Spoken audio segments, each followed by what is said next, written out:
उपराष्ट्रपति ने नवाचार को जन आंदोलन बनाने पर दिया जोर। अटल नवाचार संस्थानों की रैंकिंग की हुई घोषणा।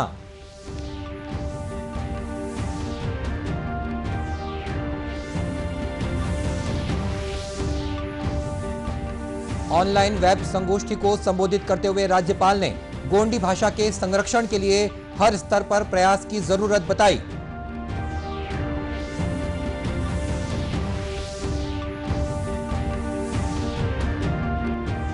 देश में कोरोना संक्रमित मरीजों के ठीक होने की दर बढ़ी। बीते 24 घंटों में करीब 58,000 मरीज हुए स्वस्थ।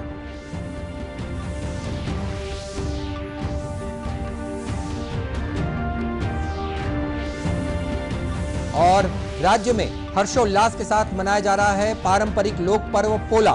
मुख्यमंत्री ने प्रदेशवासियों को दी शुभकामनाएं।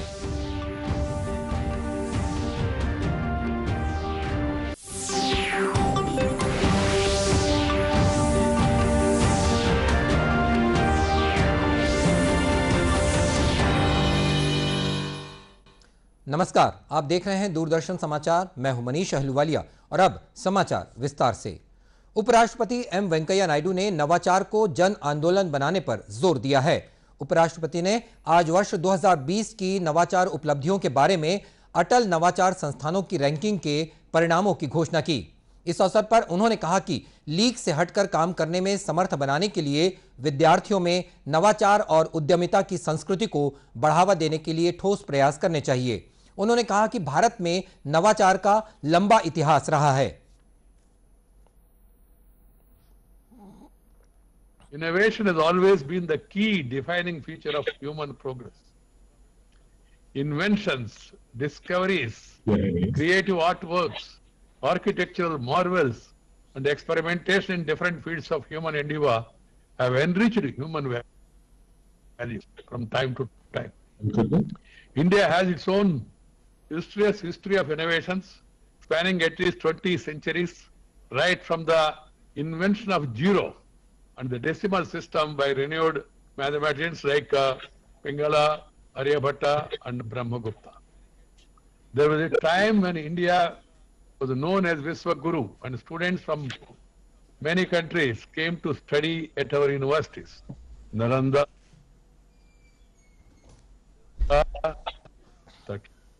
some of the great centers of learning. We must regain that intellectual leadership. We must once again emerge as a global hub of learning and innovation. इस मौके पर उपराष्ट्रपति ने नवाचार की दिशा में उल्लेखनीय प्रदर्शन करने वाले अटल नवाचार संस्थानों को ई पुरस्कार भी प्रदान किए। राज्यपाल अनुसुईया उइके अखिल भारतीय साहित्य परिषद द्वारा आयोजित गोंडी बोली साहित्य और संस्कृति विषय पर आयोजित ऑनलाइन वेब संगोष्ठी में शामिल हुई। इस संगोष्ठी को संबोधित करते हुए राज्यपाल ने कहा कि यह आयोजन प्रासंगिक है। इसकी वजह यह है कि देश की नई शिक्षा नीति के तहत बच्चों को प्राथमिक स्तर पर उनकी ही मातृभाषा में शिक्षा देने का प्रावधान किया गया है। उन्होंने उम्मीद जताई कि यह संगोष्ठी आधुनिक शिक्षा नीति को प्रभावी बनाने में सहायक होगी। साथ ही उन्होंने ये सुझाव भी दिया कि गोंडी बोली में पढ़ाने के लिए स्थानीय स्तर पर शिक्षकों की नियुक्ति की जानी चाहिए। ये पहल करने से नौकरियों में गोंडी बोली के जानकारों को प्राथमिकता मिलेगी। राज्यपाल ने गोंडी बोली से जुड़े परंपरागत साहित्य के संरक्षण पर भी जोर दिया। उन्होंने कहा कि क्षीण हो रही गोंडी बोली के अस्तित्व को बचाए रखने के लिए हर स्तर पर प्रयास करने होंगे। बीते 24 घंटों के दौरान देश में कोरोना संक्रमित मरीजों के ठीक होने की दर अब तक मिले आंकड़ों की तुलना में सबसे अधिक रही है। इस दौरान करीब 58,000 लोगों को स्वस्थ होने के बाद अस्पताल से डिस्चार्ज कर दिया गया। इस तरह पूरे देश में अब तक कोरोना संक्रमण से ठीक होने वालों की संख्या 20 लाख तक पहुंच गई है। वहीं मृतकों की संख्या से संबंधित मामलों की दर भी घटी है। अब यह 1.92% रह गई है। केंद्रीय स्वास्थ्य मंत्रालय के मुताबिक बीते 24 घंटों के दौरान देश भर में कोरोना संक्रमित करीब 55,000 नए मरीज मिले हैं। इनमें छत्तीसगढ़ से लगभग 400 मरीज शामिल हैं। आंकड़ों के मुताबिक बीते 24 घंटों के दौरान राज्य में कोरोना संक्रमण से 8 मरीजों की मृत्यु हुई है। यदि स्वस्थ होने वाले मरीजों की बात करें तो 363 मरीजों को अस्पताल से छुट्टी दे दी गई है। राज्य में फिलहाल 5,200 से अधिक सक्रिय मामले हैं। बीते 24 घंटों में राजधानी रायपुर से 190 नए मरीज मिले हैं। वहीं बिलासपुर से 36 और दुर्ग से 59 कोरोना के पॉजिटिव मामले सामने आए हैं। भारत की जनजातीय आबादी की स्वास्थ्य और पोषण से संबंधित सभी जानकारियां एक ही स्थान पर उपलब्ध कराने के उद्देश्य से एक ई पोर्टल की शुरुआत की गई है। केंद्रीय जनजातीय कार्य मंत्री अर्जुन मुंडा ने स्वास्थ्य नाम के इस ई पोर्टल का उद्घाटन किया। इस अवसर पर उन्होंने कहा कि इस पोर्टल की शुरुआत देश की जनजातीय आबादी की सेवा के लक्ष्य को प्राप्त करने की दिशा में एक पहल है। डिजिटल हेल्थ हिंदुस्तान के समस्त लोगों को प्रोवाइड कराएगा और यह सुनिश्चित करने का कार्य हम प्रारंभ कर रहे हैं और मैं समझता हूं कि उस दिशा में बढ़ाने वाला पहला कदम यह ट्राइबल अफेयर्स मिनिस्ट्री का है कि जब हम इस पोर्टल के माध्यम से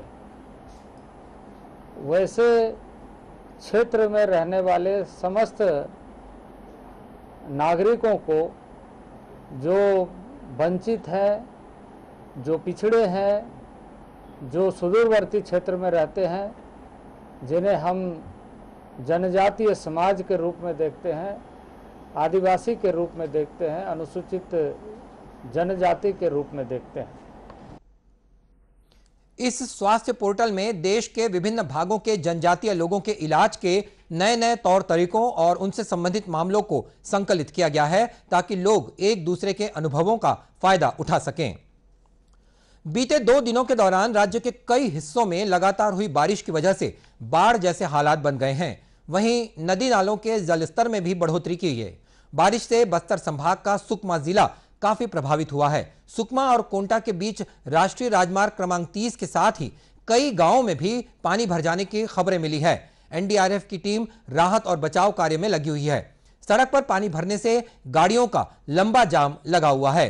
बारिश की वजह से कई दुर्घटनाएं भी हो रही हैं। ऐसी ही एक घटना कोंटा के पास फंदीगुड़ा में हुई, जहां प्रशासन की मनाही के बावजूद ड्राइवर ने एक ट्रक को पानी के बीच से निकालने की कोशिश की, लेकिन यह ट्रक पानी के बीचों बीच फंस गया।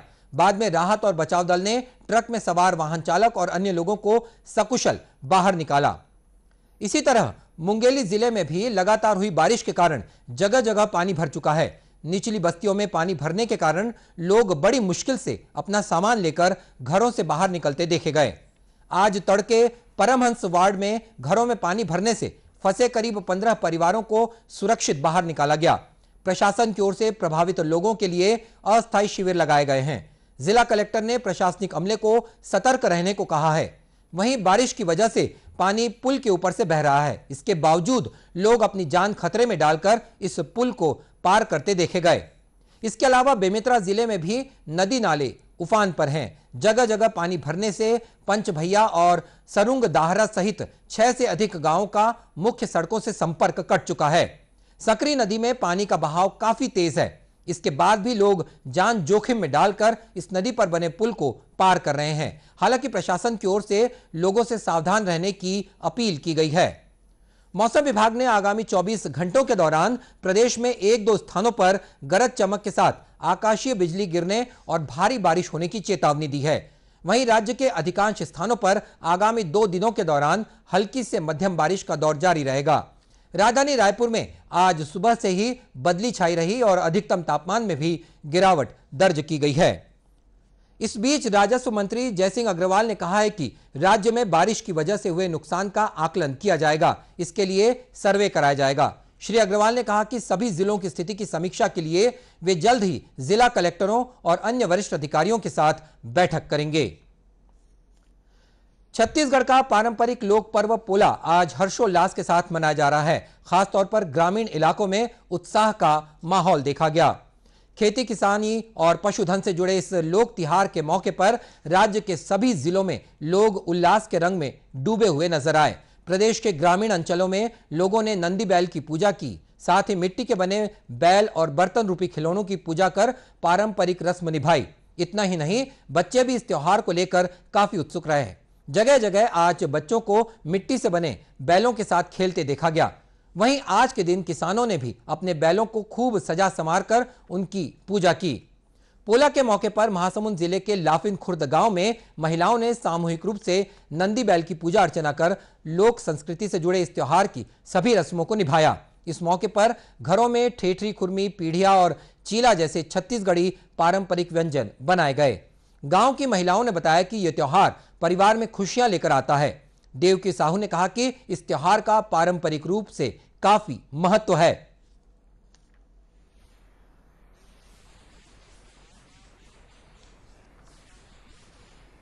हमारे पोला तिहार ला हमारे छत्तीसगढ़िया मन हा बड़ा ही सुंदर ढंग से मनाथे। काबर ये तिहार में बैला बनाथे और माटी के पोरा बनाथे, तेला बड़ा ही सुंदर कुछ पकवान बनाए रहथे। ओ मन ला सब बना के पूजा करथे उकर अच्छा ढंग से। और पोला तिहार के बाद तैयारी अब तीजा की है। गांव की रुक्मणी चतुर्वेदी ने बताया कि तीजा मनाने के लिए विवाहित महिलाओं के आज के दिन से ही अपने मायके आने का सिलसिला शुरू हो जाता है। छत्तीसगढ़ में पोला तिहार के बहुत बड़े महत्व है। सब सियान मन हा बताथे ये दिन सब बेटी मन हा अपन मायके में आथे और नया नया मिट्टी के बने पोरा, जाता, कड़ाही जो भी घर के काम में उपयोग होथे वो गृहस्थी वाला सामान ओकर पूजा करथे, खेलथे, मिट्टी के बैला बनाथे। छोटे छोटे बच्चा मन हा भी पूजा करथे और खेलथे। घर में जो पकवान बनाए रहथे ओला में चढ़ाथे और ये दिन किसानी के काम में भी अच्छा महत्व है आज के दिन। इसी तरह राजनांदगांव शहर में भी जगह जगह मिट्टी के बैल और खिलौनों का बाजार सजा रहा। लोगों ने भी पोला पर्व के में खिलौनों की पूजा अर्चना के लिए इनकी खरीदारी की। राज्य के इस लोक पर्व की मुख्यमंत्री निवास में भी धूम रही। इसमें मुख्यमंत्री भूपेश बघेल के साथ कई अन्य मंत्री और जनप्रतिनिधि बड़े उत्साह के साथ शामिल हुए। इस मौके पर मुख्यमंत्री निवास को ग्रामीण परिवेश का रूप देकर आकर्षक ढंग से सजाया गया था। मुख्यमंत्री ने नंदी बैला की पूजा अर्चना की। साथ ही मुख्यमंत्री निवास पर लोकगीतों की प्रस्तुतियों पर लोग झूमते हुए देखे गए। मुख्यमंत्री और जनप्रतिनिधि रईचूरी झूले में भी सवार हुए।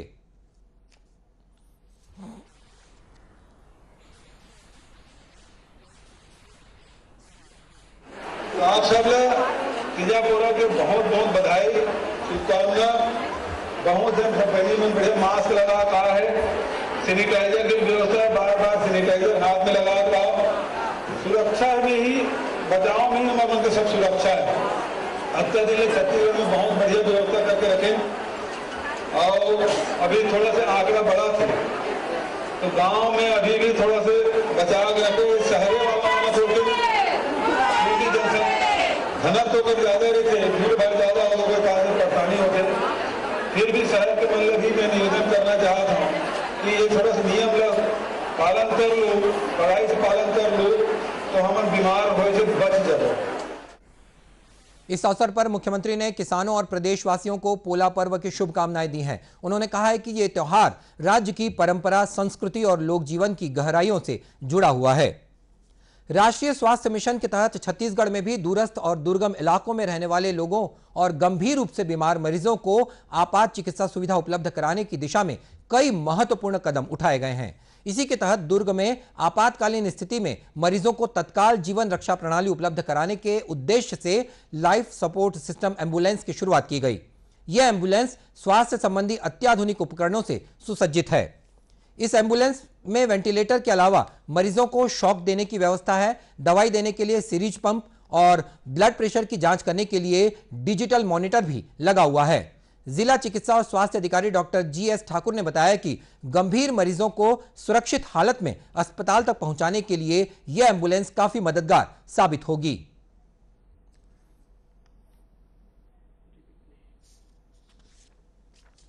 ये LS एम्बुलेंस है, लाइफ सपोर्ट। उसमें इंस्ट्रूमेंट्स लगे हुए हैं, कार्डियक मॉनिटर है उसमें, है ना, और ऑक्सीजन सिलेंडर रखा हुआ है, पैरामीटर है, कार्डियक पैरामीटर वगैरह है। और इस टाइप का मतलब लाइफ सेविंग जो इंस्ट्रूमेंट्स होते हैं कार्डियक से संबंधित, वो सभी लगे हुए हैं। उसमें जनरली क्या होता था, कभी सीरियस पेशेंट रहता था तो उसको भेजने में बड़ी दिक्कत होती है। तो LS एम्बुलेंस आने से जिले में बहुत बड़ी सुविधा हो गई है। और इस संदर्भ में आपको बता दें कि राष्ट्रीय स्वास्थ्य मिशन के तहत राज्य के अन्य जिलों के ग्रामीण इलाकों तक स्वास्थ्य सुविधाएं सुनिश्चित की जा रही हैं। और इसी के साथ ये समाचार बुलेटिन समाप्त हुआ। नमस्कार।